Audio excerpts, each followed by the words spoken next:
hppodcraft.com. With such great powers or beings, there may be conceivably a survival of a hugely remote period when consciousness was manifested perhaps in shapes and forms long since withdrawn before the tide of advancing humanity, forms of which poetry and legend alone have caught a flying memory and called them gods, monsters, mythical beings of all sorts and kinds. Mythical beings of all sorts and kinds.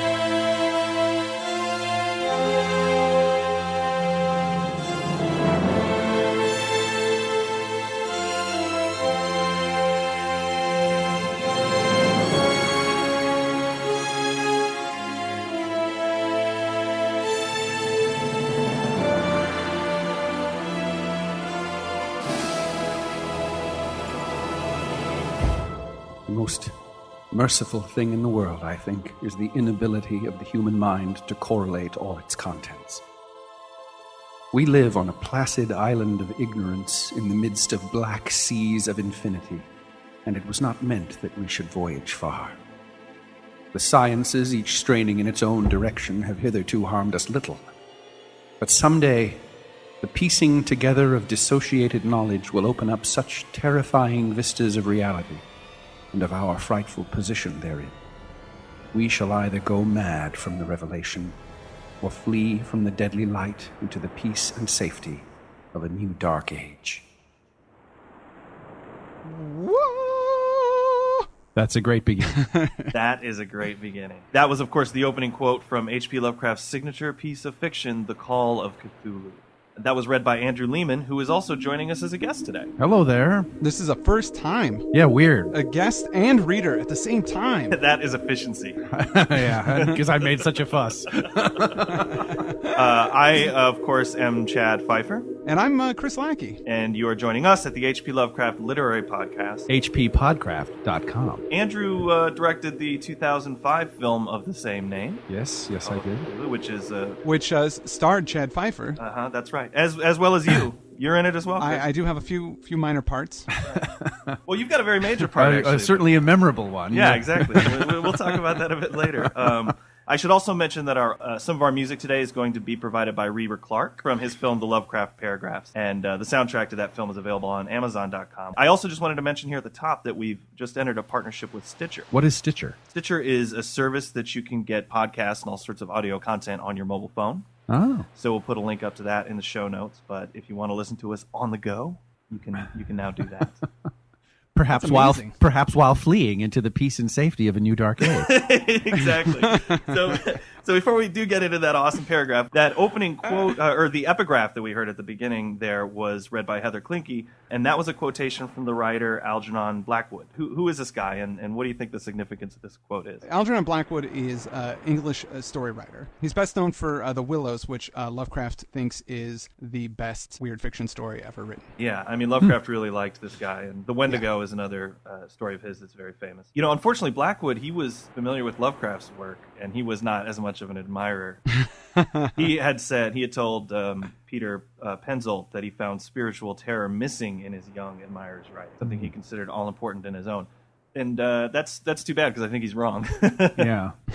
Especially as evidenced by this story. Do we know whether or not Lovecraft knew of Blackwood's opinion? I don't think he knew. Yeah. I don't think I hope he didn't. Yeah, that would have probably not made him sucks feel when very good. sucks when your mentors disapprove of you. Right. It really hurts, yeah. But Blackwood, he lived until 1951 is when he died. Yeah, in fact, I think he even used to do radio productions of his own stories at some point. Yeah, he did. He also, I think he believed that human beings possess latent psychic powers. He actually believed that. So it's interesting that quote would be the opening of this story, which has some sort of psychic stuff going on in it. So that's Blackwood. Let's talk about that opening paragraph a bit. It's the most famous of Lovecraft's passages. Absolutely. It was quoted in Bartlett's famous quotations in 1980 in that publication. Really? Okay. Good for them. Well, Yeah. So what does it capture? I mean, why is it so interested? Why is it so well stated a passage? Well, it certainly sums up a key part of Lovecraft's whole, the whole Cthulhu mythos is sort of introduced and summed up in that one paragraph. The idea that if we were capable of perceiving everything that was around us, we would all go mad or run away screaming, Right. Which is sort of the underpinning of a great amount of Lovecraft's fiction. And, one of those deep suspicions that we all occasionally have from time to time Yeah. about the world that we live in. Absolutely. Yeah, absolutely. I think it's it just in that paragraph kind of surmises the theme of Lovecraft's work in general. Like, I think it's all in there. You know, every one of his stories ties into that in one way or another. And we've seen him kind of cover this ground before, but maybe just not state it so artfully. Another thing that I love about that particular paragraph is the almost conversational tone of it, that little "I think" thrown in at the very beginning. You know, there's something about, you know, Lovecraft is often, you know, famous for the affectation. That's not quite the right word that I'm looking for, but, you know, the sort of stilted formality of a lot of what he writes. And this particular paragraph has a sort of a guy who has seen it and been through it, relating it in a much more understandable and emotionally accessible way, I think. I agree, and I think that we find that kind of muscularity of prose actually in the whole piece, which is what sets it apart. It's not purple, it's not overstated, it's not overwrought. It's a very clean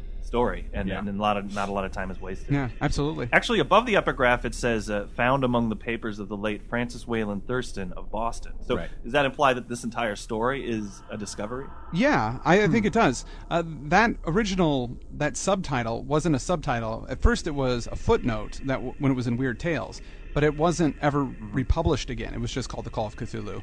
And then Joe, I think it was like the Dunwich Horror and Other Tales, in 1981, and that's when it was first put back into the story. Francis Wayland Thurston was actually a real guy. He was the 4th president of Brown University, and he lived from 1796 to 1865.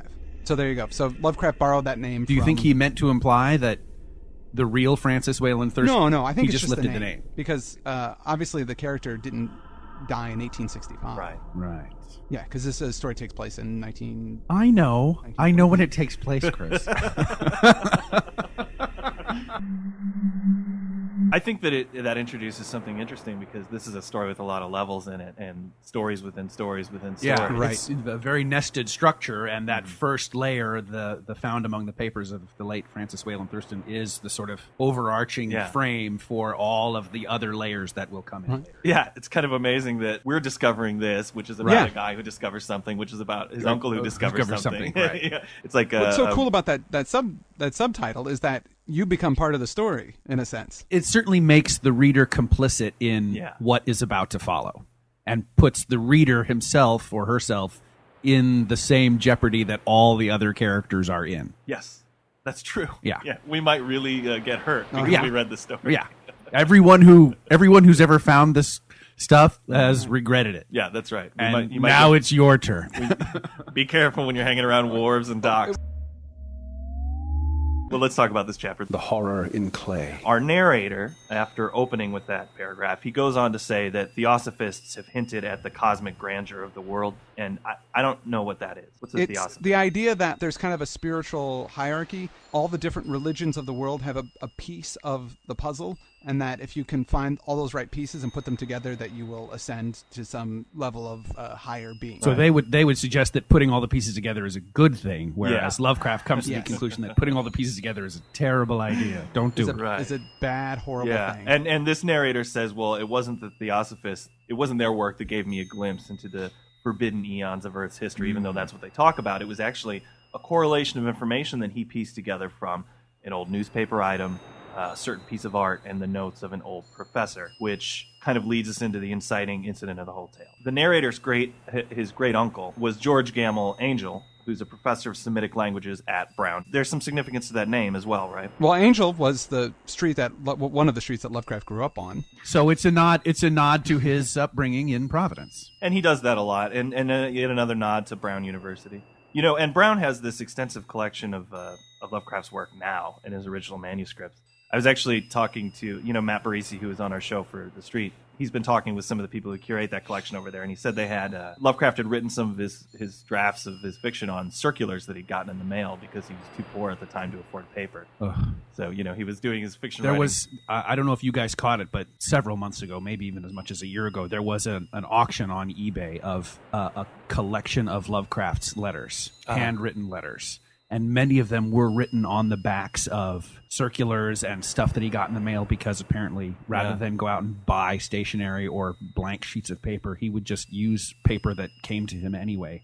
And I lost that auction. I broke my heart. But it was hundreds, maybe not hundreds. It was a lot of original Lovecraft letters and written on the backs of other letters. I mean, it would have been for somebody like me who, really is into that ephemera and vintage printed stuff. It was a double treasure trove, because on one side it was Lovecraft's handwriting, on the other side it was awesome old stationery from all kinds of other places.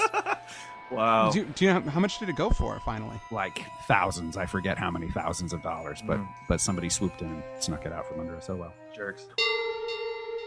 Well, in the winter of 1926, 1927, Professor Angel, he dies at the age of 92, having been jostled by a nautical-looking Negro when he's on the docks, which I thought, wouldn't that be a great name for a clothing line? Nautical-looking Negro? Yeah. I'm picturing a Pierre and Gilles photo shoot of some kind with just one crystalline tear. When I heard that, for some reason I picture a black guy with a monocle and dressed up like Thurston Howell III. Well, this guy, he bumped into Professor Angel, and it was almost like the professor got shivved, I mean, he bumped into him, but nobody could find anything in particular wrong with him. Yeah. And they just assumed he kind of died because of his age and from walking too fast up a hill. So our narrator, he becomes responsible for the man's papers and his junk. Because he was a childless widower, so he had no one to deal with his estate. Mm-hmm. Exactly. So the narrator, he goes through the professor's papers, and he finds this locked box, which I believe is now available through the HPLHS website, strangely enough. One version of it is, in fact, available. We can talk about that later. In the shameless plug section, we can talk about that. It's an amazing prop, and everybody should go to the website and check it out, and then buy it, because it's one of the coolest things that's ever been made. It's the whole story it is the box that Francis Wayland Thurston finds, and you, by unlocking it, you have the very experience that Francis Wayland Thurston has. It's in your hands now, It's in your hands now, that's right. He opens this box, and in it he finds a number of scrawled... Well, actually, he has to find a key to it first, doesn't he? Right. The key was not among... He had to go hunt on the professor's personal key ring. Right. I don't know how Lovecraft managed his keys, but apparently he had a lot of different key rings. Mm-hmm. And so did Professor Angel. And it was only on his personal key ring that he found the mysterious key that would open the Pandora's box full of stuff. Yeah. And he opens it up. In it is a number of scrawled notes and newspaper clippings, as well as a bas-relief, that's like a classical pop-up book, really, right? I mean, it's a little sculpture with a bas-relief is a sculptural piece that's done in fairly low relief. So the overall profile of it is more or less flat, but it's like a coin or a medal. All those things are bas-relief. It's a low relief sculpture. This bas-relief is pretty strange, and our narrator is pretty sure that the writing and inscriptions on it are of some ancient origin. He goes on to say, above these apparent hieroglyphics was a figure of evidently pictorial intent, though its impressionistic execution forbade a very clear idea of its nature. It seemed to be a sort of monster, or symbol representing a monster, of a form which only a diseased fancy could conceive. If I say that my somewhat extravagant imagination yielded simultaneous pictures of an octopus, a dragon, and a human caricature, I shall not be unfaithful to the spirit thing. A pulpy, tentacled head surmounted a grotesque and scaly body with rudimentary wings. But it was the general outline of the whole which made it most shockingly frightful. Behind the figure was a vague suggestion of a cyclopean architectural background. So we're 6 paragraphs into the story, and boom, we're in business. There it is. And in fact, the main document in this box is labeled Cthulhu Cult. So we should take a moment here to talk pronunciation. It's something that comes up in the... Yeah, this is the first time Cthulhu has ever been brought up in all of Lovecraft's work. Right. Really? This story is the first time it's ever been brought up? This is it. What about the name of the town where he lives? Oh, right. That's also... Has Relay been brought up before? Some people say Rulia? Rulia. Yeah, I've heard there's Rulia, Eurelia, Relaya. Yeah, well, I say Relay, I don't know. Lovecraft is pretty inconsistent with the way that he says Cthulhu is pronounced. Some people say Cthulhu, Cthulhu.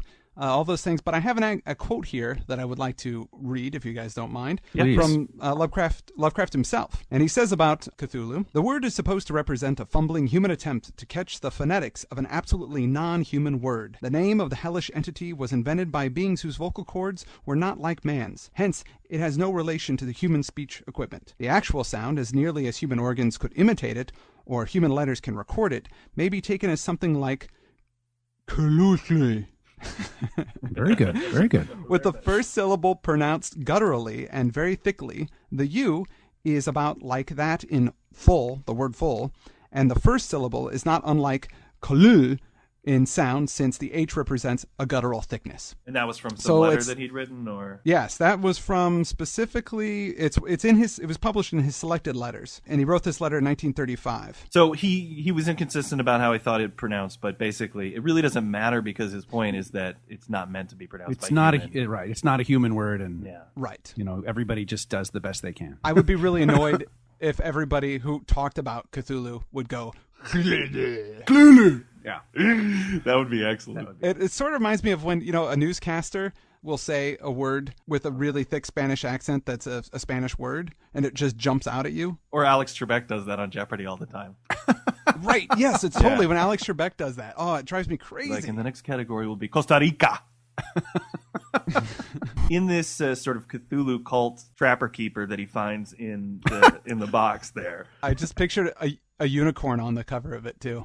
That would be great if it had a big unicorn shooting through a rainbow and all kinds of sparklies. Well, there's two main sections, and one says 1925, dream and dream work of H.A. Wilcox, who's in Rhode Island, Providence. And the second part is narrative of Inspector John R. LaGrasse of New Orleans, notes on same, and Professor Webb's account. So, one belongs to this guy Wilcox, one belongs to these guys LaGrasse and Webb. And the rest of the writings in the folder are just accounts of dreams that people have given. There's some notes about secret cults and some outbreak of group folly or mania in the spring of 1925. Yeah, and all the things that he mentions in this are actual real things. The Atlantis and Lost Lemuria was a real book, and so was Miss Murray's Witch Cult in Western Europe, which he actually, mentions, has used a lot in his writings. Lovecraft has. So, we get that the spring of 1925 is some very significant time. And so first our narrator, he digs into this account about Wilcox. It appears that on March 1st, 1925, a thin, dark young man of neurotic and excited aspect had called upon Professor Angel, bearing the singular clay bas-relief, which was then exceedingly damp and fresh. His card bore the name of Henry Anthony Wilcox. So Wilcox, he's this sculptor from this excellent family, but he's so odd that he's kind of dismissed by people, social circles, and even the Providence Art Club. He often called himself psychically hypersensitive. Right. Although the citizens of the town just called him queer. Yes. Poor Wilcox. Got very little respect. Yeah. So he's shown up this day because Professor Angel is this well-known archaeologist, and he wants to get his take on the bas-relief. But, the professor says, hey, man, this thing is new. Damn it, I'm an archaeologist, not an art critic. But but Wilcox says to him, and I'll do this, it is new indeed, for I made it last night in a dream of strange cities, and dreams are older than brooding Tyre, or the contemplative Sphinx, or garden-girdled Babylon. Huh? It was very... Yeah, see? He is kind of freaky and queer, isn't he? when you put it that way, I get what people are saying. That's what was missing from your performance, was you actually saying it. Yeah, see, you shouldn't have made it a silent movie, Andrew, if I'd have been able to deliver those lines. The lines you actually delivered were equally delightful. Well, so the professor is thinking, well, this is a bit off when he says that. And then Wilcox starts telling him about all of these crazy dreams that he's been having. There had been an earthquake the night before, a big one, and Wilcox had a dream. Now, I wanted to say about the earthquake is that, how you were saying, or Chris was saying, that all that stuff, witch cult in Western Europe and Atlantis and Lost Lemuria, all that was real. Well, so was that earthquake. When I was doing research when we were making the movie, and I had to do the prop newspaper cuttings, I went and looked through old newspapers of, from March of 1925, and discovered, much to my surprise and alarm, that earthquake actually did happen exactly when Lovecraft says it did. Really? There really was an earthquake in New England on the date in the story. Oh yeah, he mentioned it in his Commonplace book. It was February 28th, 1925, and he said I think it woke him up at 3 a.m. Yeah. when he was living in Brooklyn. So when we did the prop clipping about that in the movie, it is simply a replica of the actual front page of the New York Times from that day. That is so cool. And ever since then, what I wanted to put at the beginning of the movie based on a true story because that earthquake did actually happen. And that therefore makes everything else that happens exactly true. So it always tickled me that earthquake, which sounds so improbable, because when I think earthquakes, I don't usually think New England. I think of other places. Well, this earthquake the night before had sort of coincided with this dream that Wilcox had. He had an unprecedented dream of great cyclopean cities of Titan blocks and sky-flung monoliths, all dripping with green ooze and sinister with latent horror.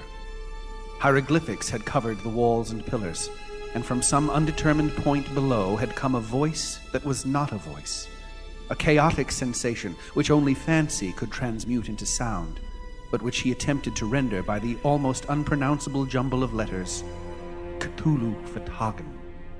And this is what Wilcox had dreamt before he woke up and actually carved this bas-relief. Right, in a frenzy of creative inspiration, he wakes up from this very disturbing dream, grabs a lump of clay, and the bas-relief in his hands is the result of that, including all the weird inscriptions in a language that people think, gee, that looks like language, but nobody knows what it says. Yes, exactly. And when he says the words Cthulhu Fatagan, that really grabs the professor's attention. He's no longer kind of writing Wilcox off. He becomes really interested in it. Yeah. Well, it seems to be connected to something else he knows about. Because he's heard that before. Yeah. And it's funny here, he questions Wilcox repeatedly are you in a cult? Or do you know anything about a cult? And Wilcox just keeps going, no. It's like one of my favorite scenes in the whole story, because I just imagine it's like, no, it's cool. You can tell me. You're in a cult, right? No, I'm not in a cult. It's like, I'm no, not it's tell a anybody. dream. I'm just having dreams. Why do you keep saying I'm in a cult? I don't know what you're talking about. Right. No, but it's cool, though. No, that's cool, dude. Tell me. You can tell me. It's cool. No. If you aren't, don't worry about it. But seriously, I've been in cults before. It's not a big deal. Just before you came over, I was in a cult. It's not a big deal. But he says, no, I'm not in any cult. I'm just having these crazy dreams. But it's clearly Professor Angel's very excited about this because of whatever this is he's connecting to in his past. And so the professor asks Wilcox, hey, will you keep telling me about your dreams? Right. Keep coming by and tell me what you're dreaming about. Keep a journal. Write it all down. Exactly. And which Wilcox does. He over the next couple of weeks, he keeps coming over and he's having the same kind of dreams. He keeps hearing that word Cthulhu, and those words Cthulhu Fatagan repeated over and over. And this goes on until March 23rd, when Wilcox doesn't show up. He's supposed to. They have an appointment. Wilcox does not appear. Exactly. And so the professor goes out looking for him, and he learns that Wilcox has contracted this fever, or he has the symptoms of a fever. His temperature actually isn't very high, but he's delirious, and he's been sort of ranting about these dreams he's having, and he's been dreaming of a thing that walks or lumbers about, a thing that's miles high. Yeah, it's pretty creepy. It's not good. I mean, he's clearly had some kind of almost psychotic break. I mean, even by Wilcox standards. Right, exactly. He's in trouble. Yeah, but Dr. Toby is there. He's making sure he's all right. Yeah, he's the Wilcox family physician, right? Yeah, and I don't know. I have a bone to pick with you, Andrew. I want to know why he was cut out of the movie. Yeah, really. Where was Dr. Toby in the movie? Dr. Toby was such an important character. He added so much depth to the story. On April 2nd, Wilcox suddenly gets better. He sits upright, and, he doesn't really remember anything since he went into this sort of psychotic break. I mean, he not only doesn't remember the dreams from the fever period, he doesn't remember any of the dreams that he had already told Professor Angel about. It's as though none of it had ever happened. Exactly. And when this happens, he's not dreaming anymore, no more visions, and at that point, to Professor Angel, he's of no further use. And it says in the story, he's of no further use, and that's how we ended that segment in the movie. Yeah. But in the story, it says, all traces of strange dreaming had vanished with his recovery, and my uncle kept no record of his night thoughts after a week of pointless and irrelevant accounts of thoroughly usual visions. And I think that would have made a couple of really great scenes if Wilcox had just kept showing up, trying to convince the professor. No, check it out. I had a dream. I had a cat head, but I was roller skating, and Lillian Gish was there, but she was also my mom, which was weird.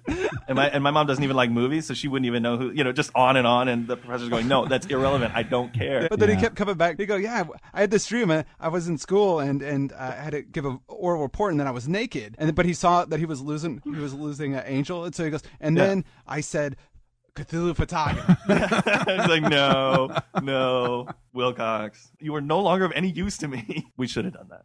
Oh, well. That's for the sequel. Yeah. The return of Henry Anthony Wilcox. That's right. Ah, yes. Oh, but Cthulhu calls back.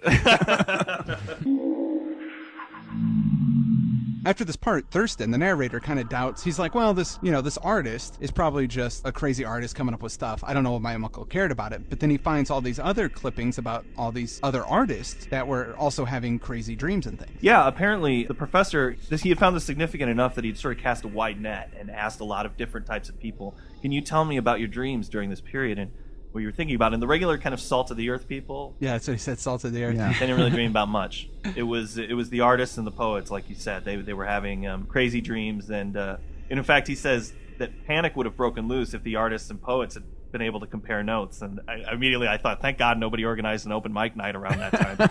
It would have been chaos. But they're all dreaming of the same stuff. In fact, one guy, an architect, went violently insane on the same night that Wilcox had his seizure. Yeah. And he died as a result. There was a tale also, if I recall right, of an artist who had painted a landscape or something. The painter named Ardois Bonneau hung the blasphemous dream landscape in the Paris Spring Salon in 1926. And that almost precipitated a riot or something like that. And insane asylums around that spring of 25 are breaking out. They're just crazy, huge riots. And there were voodoo cults in Haiti that were giving everybody fits, and there were hysterical Levantines in New York City that were causing trouble for the police. Yeah. There was a suicide in London. And, I love a Theosophist colony in California. Oh, yes. Of course. Dons white robes for some glorious fulfillment. It was like it was the Heaven's Gate people and so forth, just waiting for Cthulhu to come down in a chariot of fire. And all of these different clippings are showing that around that spring of 25, I mean, the world just seemed to be going nuts. But nobody was putting it together. Right. And again, with the prop research, when I was, trying to come up with clippings for the movie, I went through to, and looked through the actual newspapers from that month and found a lot of crazy shit going on. And a lot of the clippings that we used as props in the movie are replicas of actual crazy news stories, including things like suicides and there was a story of a guy who went berserk and killed his children in New York City with an iron bar. And whoa. Yeah, there were a lot of crazy news stories, and I have no idea whether there were any more crazy stories in that particular month than there usually are in the New York Times. No doubt, if you really look, you'd find stories like that happening all the time anyway. But it was interesting to go through the real newspapers from the month that Lovecraft specifies and see all these crazy news stories going on. It was like, wow, creepy. And this does have that air of apocalypse to it. Yeah. That every year somebody thinks, well, the world is coming to an end. Look at the signs, right? Yeah. And the signs are always there. The signs are always there. If you want to find them, you'll find them. This year in particular, all these earthquakes. It's like, is it me or are there more earthquakes than usual? I know. Natural disasters, earthquakes. Well, maybe the stars are almost right. Yeah. No! Our protagonist, he's convinced, however, despite looking at all these things, he hasn't quite put it all together yet. At this point in the story, he thinks Wilcox might have been putting something over on his uncle. Or he maybe knew about this stuff and he was toying with it. Yeah, he goes for the skeptic's rational explanation. This artist guy knew about this, knew my uncle would, and I don't know what he thought Wilcox's angle would have been, get money out of him or something, but tease an old man. Those artists, they can't pass up an opportunity to tease an old man, but they love teasing old men. And that's sort of where this first chapter ends, with him having discovered this stuff but still being skeptical. So let's talk about a bit about this. I think this chapter really, it blows me away that it shows a lot more maturity in Lovecraft's work, specifically in that it's so worldly. And has this sort of scope of storytelling that it's kind of a brave thing to try to do. I mean, he's really covering an event that happens across the whole world, and he's choosing a very unique way to expose it to the reader. There's lots of writers who chose to tell horror stories through series of journal entries and letters and that sort of thing. But the way that he kind of peels back the onion to the final core discovery of this story I think it shows a lot of maturity. Absolutely, yeah. I mean, so what was going on in his life at the time? Well, he had gone back to Providence. He's no longer in New York. He's moved in with his aunts. Obviously, he's separated from his wife and gotten away from New York, which he despised and hated and feared living in New York. It was terrible for him. And now he's gone back home. But maybe being in New York gave him kind of a more worldly perspective. That his work needed. So lots of people cite all kinds of influences for this story. Yeah, they sure do. One that stands out is Guy de Maupassant's The Horla, which is about a vampire-like thing that preys on man. It comes from the water. It sends messages to people in their dreams. One thing I find interesting about that is when de Maupassant wrote that story, The Horla, he was pretty much insane by that point himself. He had syphilis, and he was kind of losing his mind. Sort of like Lovecraft's father. So actually the primary story that they say that this is based off of was written by an insane Wow. It's cited that the novel of the Black Seal by Arthur Machen is an influence. All right, but they also say that is an influence on Whisper in Darkness, coincidentally. Really? But there are a lot, Lovecraft loved Machen, and no doubt a lot of those ideas filtered through a lot of Lovecraft's other stories. So I don't know if you can pin down specifically. You can't necessarily tie one specific thing to the other specific thing. Right, and I think that these are all just influences. Alfred Lord Tennyson had a poem called The Kraken, which depicts like a giant octopus guy who is sleeping in the ocean, and one day he will, come up and kill everybody, and he's dreaming down there and all that stuff. Is that later people noticing similarities and assuming that because they're similar, therefore they were influential? Or do we have evidence from Lovecraft himself saying, oh, yeah, I love that Tennyson poem and I based my story? No. That's all. Robert Price was the guy that pointed that one out. Right. But he's just noticing a similarity, or he's claiming there's some evidence? Okay. Well, it says in Tennyson's poem, The Kraken, "There hath he lain for ages and will lie, battening on huge sea worms in his sleep, until the latter fire shall heat the deep. Then once by man and angels to be seen, in roaring he shall rise and on the surface die." That is definitely similar. Yeah. I'm not denying that there is a similarity. My only question is... No, and I agree. I mean, I think that, giant sea creatures, it's there, and it's as old as storytelling. Yeah, there have been a lot, absolutely. Yeah. Absolutely. But in Arthur Machen's The Novel of the Black Seal, there's a part where the guy is piecing together disassociated knowledge, and there's newspaper clippings to reveal, some horrific ancient thing, and that was written in 1895. And as we said earlier at the beginning of the show, this calls to mind a lot of Lovecraft's previous writings, and I think that one reason that a lot of people might see this as sort of a culmination of what he was doing is that it draws on a lot of themes from his previous work. It sure does. It's a very extensive rewrite of Dagon. I think that he's pulling in all of his influences and all of his previous work to kind of create this multi-layered piece of fiction. And, in the process, creating, what we now recognize as these Lovecraftian archetypes, the old professor and the crazy artist and, as we'll see later, the police captain and the sailor and all these other guys who are going to come into the story before it's done, who are classic figures in Lovecraftian. It's sort of mind-blowing to me. The story before this was Cool Air, and before that was He, I believe, right? Yeah. And just how much better the story is. His New York stories are pretty bad, I felt, Lovecraft, and pretty universally people don't care much for those. Cool Air was pretty good. Yeah. I like it. I think it's an okay story. But this is, I mean, in my opinion, his best story, period. Like, hands down. It's so cool. There's no waste at anything. There's so many little flavors and bits, and it's just, I mean, maybe I'm jumping the gun and talking about this too soon, and we should no, it's fine. Save this towards the end of the story. But just reading this first section of it, it's like something clicked in Lovecraft's head, and he just became amazing. Yeah, well, certainly I think it is the best to date that we've covered, and the cool thing is there's a lot of suggestion in this first chapter. Yeah, and I think that's where we're going to end for today with a lot of the suggestion.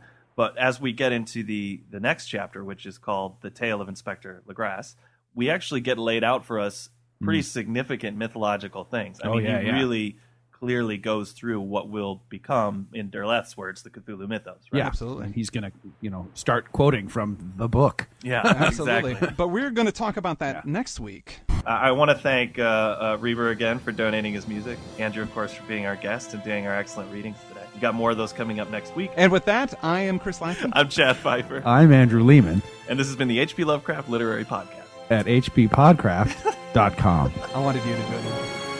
hppodcraft.com.